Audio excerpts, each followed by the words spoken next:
Hey,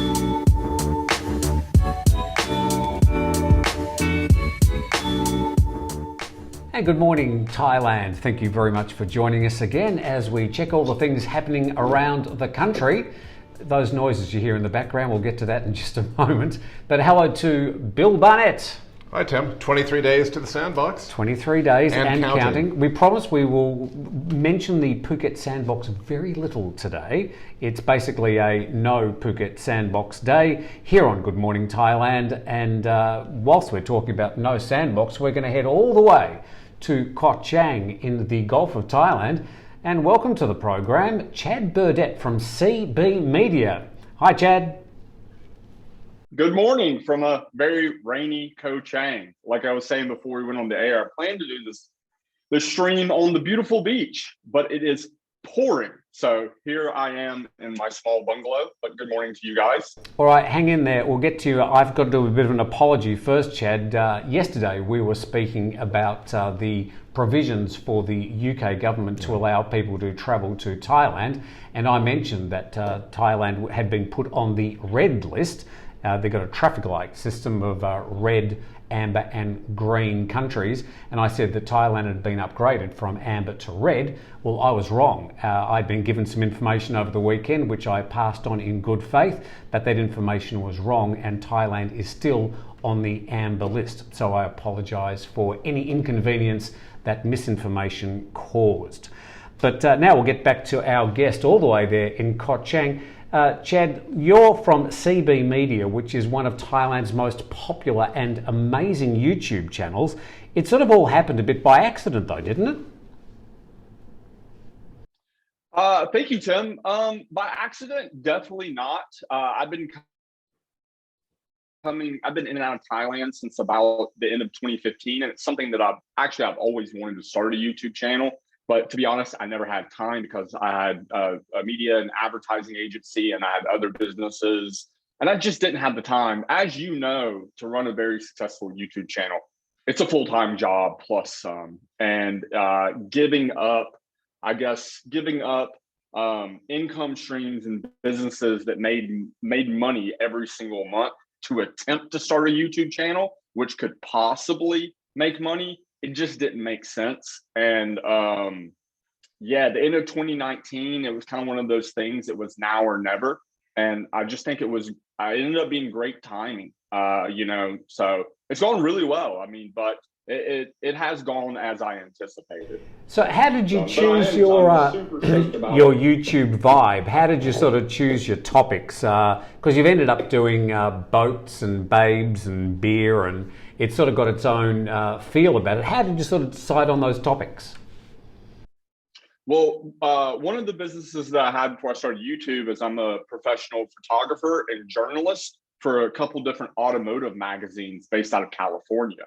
And I've done that for years. So I would come over here to Thailand and I would go to the car races and the car shows, and I would take photos and write articles for the magazines back in California, send those off to them, invoice them. They would run the article and my photos in the magazines. So, and those articles always did really well. So I knew that there was a demand for the type of content that I was doing in photo form. So I just applied that to video form on YouTube. I think, Chad, how important are flashy titles or pictures? I mean, some of your videos, you've got Boost and Boobies in Bangkok, one of my favorites actually as well. But that kind of style. Exactly. How important for YouTubers out there? How important is the title? One of the most successful YouTubers in the world, Mr. Beast, he actually said in an interview that I watched a few months back that the title and the thumbnail is more important than the video. Because if a person does not click on the video to watch it, it doesn't matter how good the video is. So one of your most popular videos, in fact, by far your most popular, is you doing crazy things on really crazy boats. And we'll talk about your boat a bit later as well. That one, I think it's up to 7.4 million views. Did that surprise you that it got so much traction? 7.4 million. That's insane. Yeah. It surprised me got that much traction, but I knew for a fact it was going to go viral. I knew for a fact that it was going to get at least a minimum of 1 million views.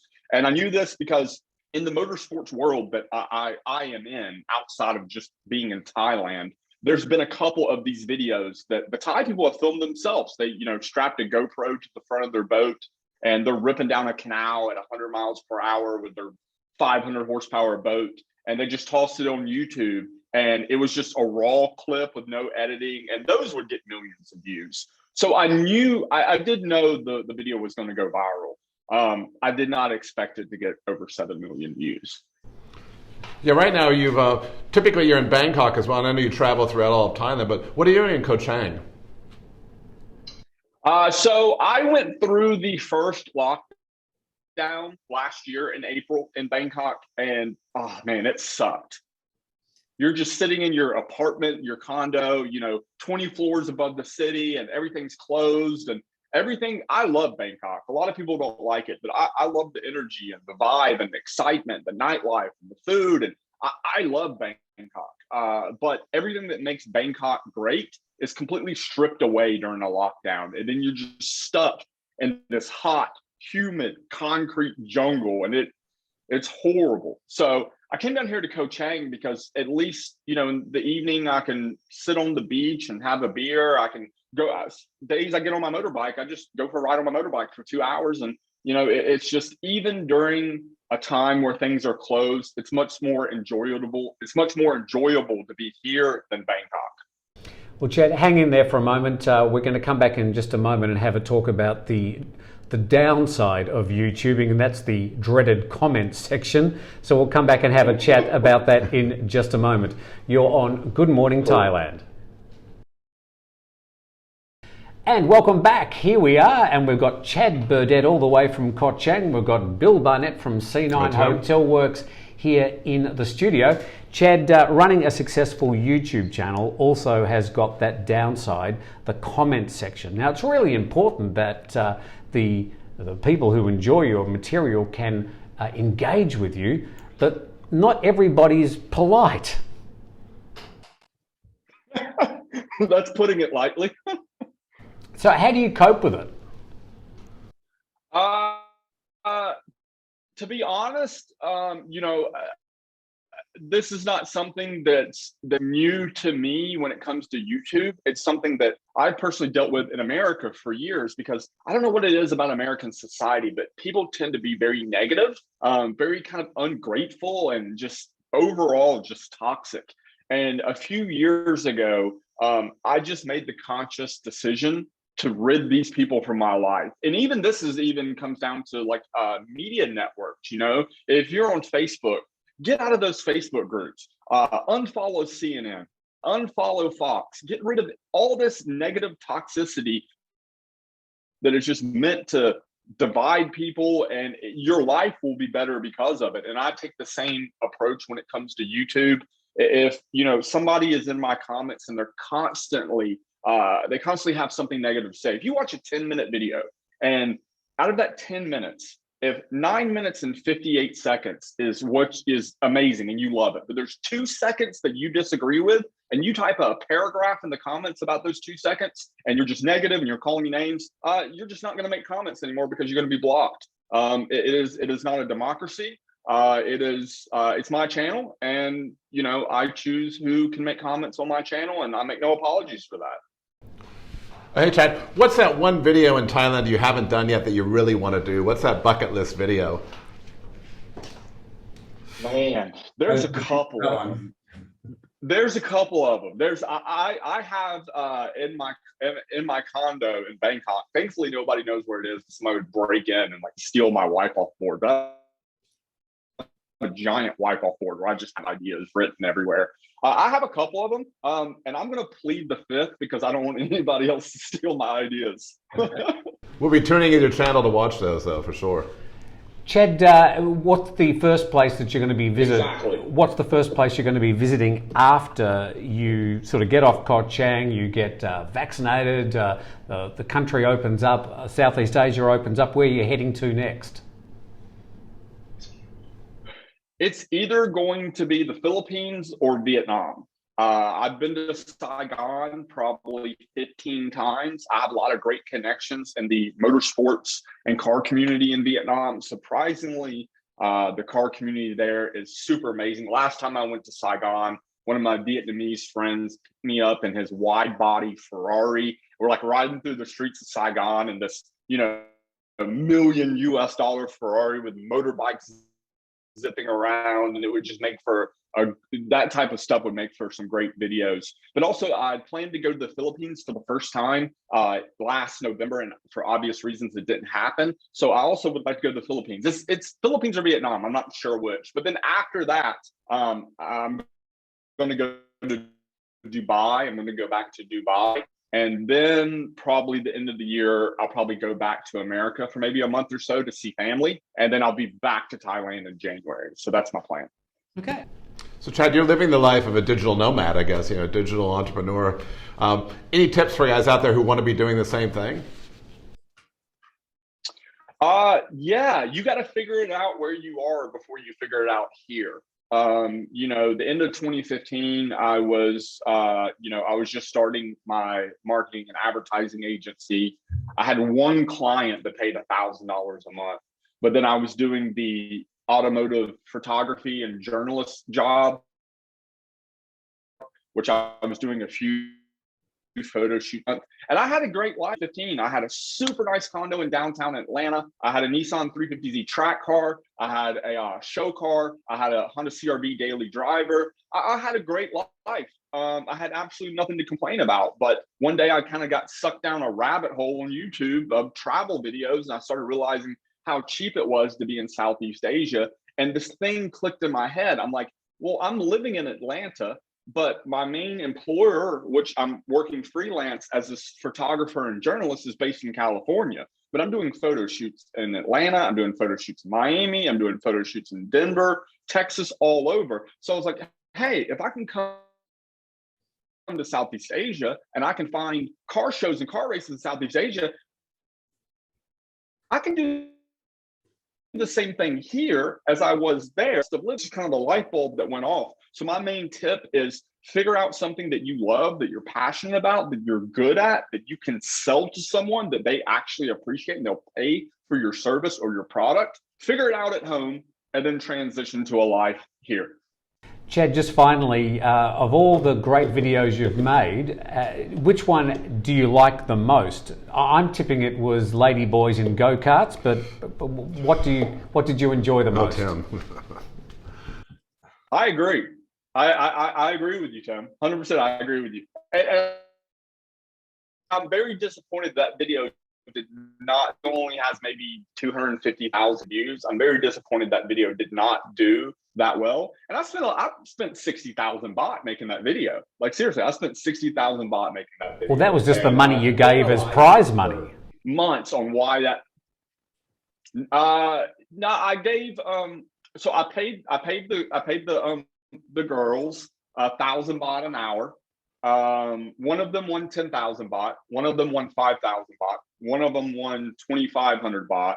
I had a extra video guy. I had a drone operator.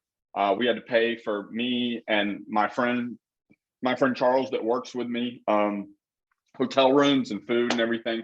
Yeah, I was in probably 60, 70,000 baht on that video, and I analyzed it for months. And I think the reason it didn't do too well is people like me and you find it absolutely hilarious. But I think like the average American or Australian or like the guy from the UK that really isn't that experienced with Thailand, I think maybe they're like, ew, like they took it, we find it humorous, but I think maybe it was kind of off-putting to some people. So I might do it again, but with real girls. We'll put a link under this particular video so people can check that out. Chad, we rate you. We think you're a great guy. We love your work. And I know you've had a bit of a rough time over the past month with a bit of an injury. So we wish you the best. Hope you get back on your bike and back to Bangkok soon so we can see more of your great work.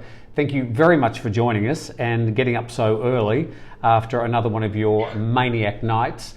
And best wishes for the future. Rock on, Chad. Thanks, Tim. You guys have a good day. See you later. Chad Burdette there from CB Media. Of course, links to his channel under this particular video. Definitely some good stuff worth watching. But for now, we're going to check Thailand's main news stories. The Justice Ministry is working with foreign agencies to crack down on drug trafficking. 235 people in 10 Thai provinces have been infected with the COVID variant, first found in India. A 20-year-old British man has died after falling off a Pattaya balcony. 82-year-old woman was the first person to get a vaccine in Chiang Mai. And the Thai-Myanmar Border Patrol is tightening. 11 Burmese migrants were caught hiding in containers. All the latest news, of course, at thethaiger.com. Back with more Good Morning Thailand right after this. The Thaiger is getting behind businesses for the restart of tourism next month. With 60,000 daily YouTube viewers, and around 8 million clicks on our website each month, half of them from overseas, let us help you get in contact with the next wave of inbound travelers. Thaiger is offering 50% discounts on packages right through this month. Details in the description under this video.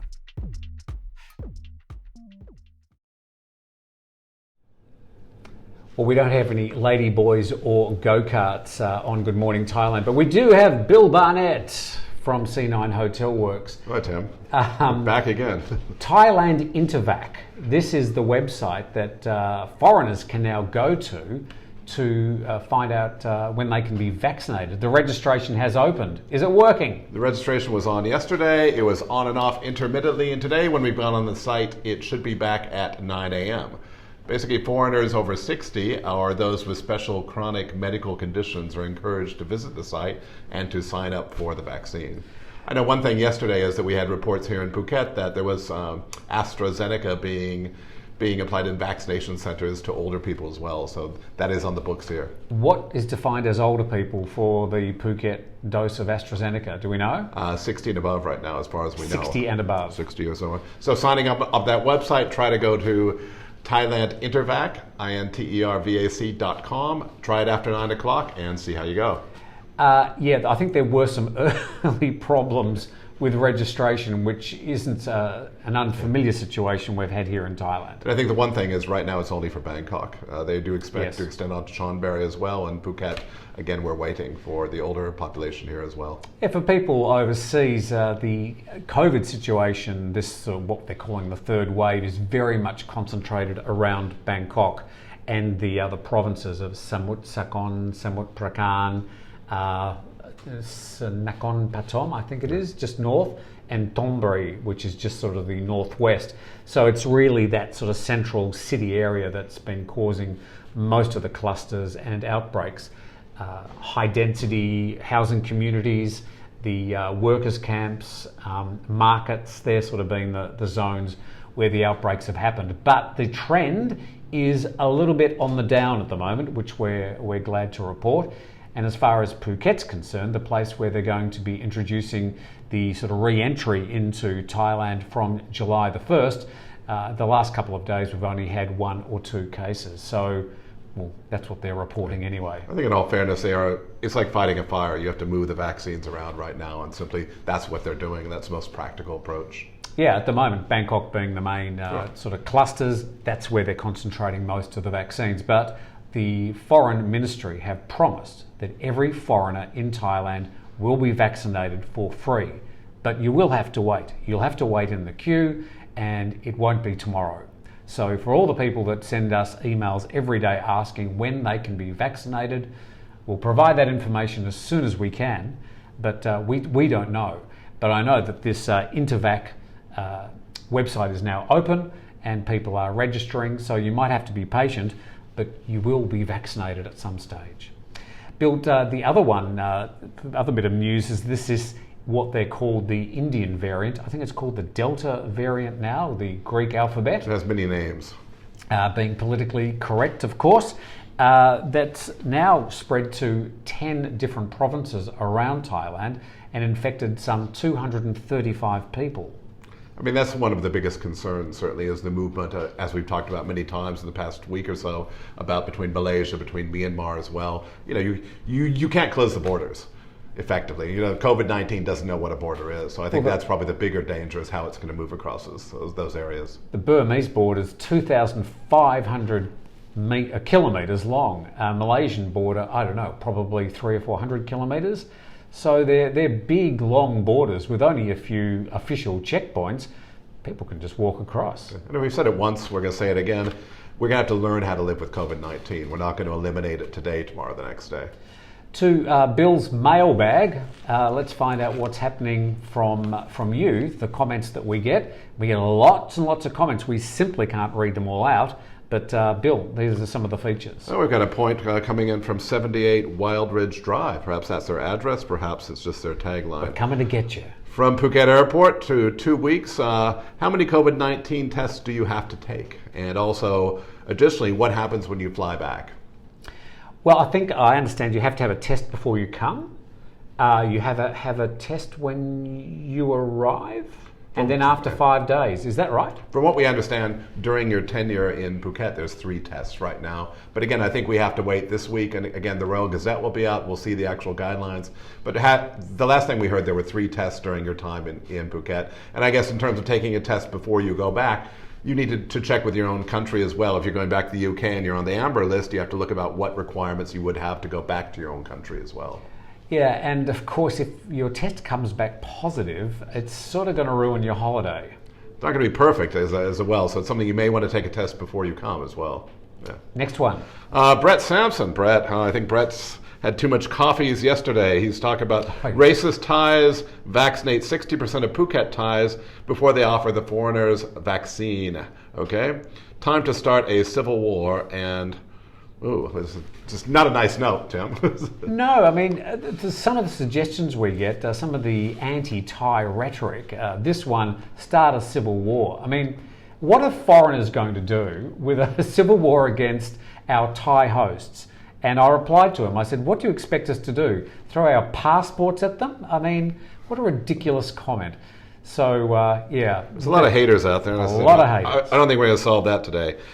Stefan Rich, the Sandbox is actually a computer term that has been linked to Linus Torvald, right? Who's actually, it's a computer term whereby you're talking about, it's actually isolating a tech environment as well and actually doing that. So Sandbox also just is not about Phuket now. Where did Sandbox come from? We're still trying to find the origin of the Phuket Sandbox name. Where did it come from?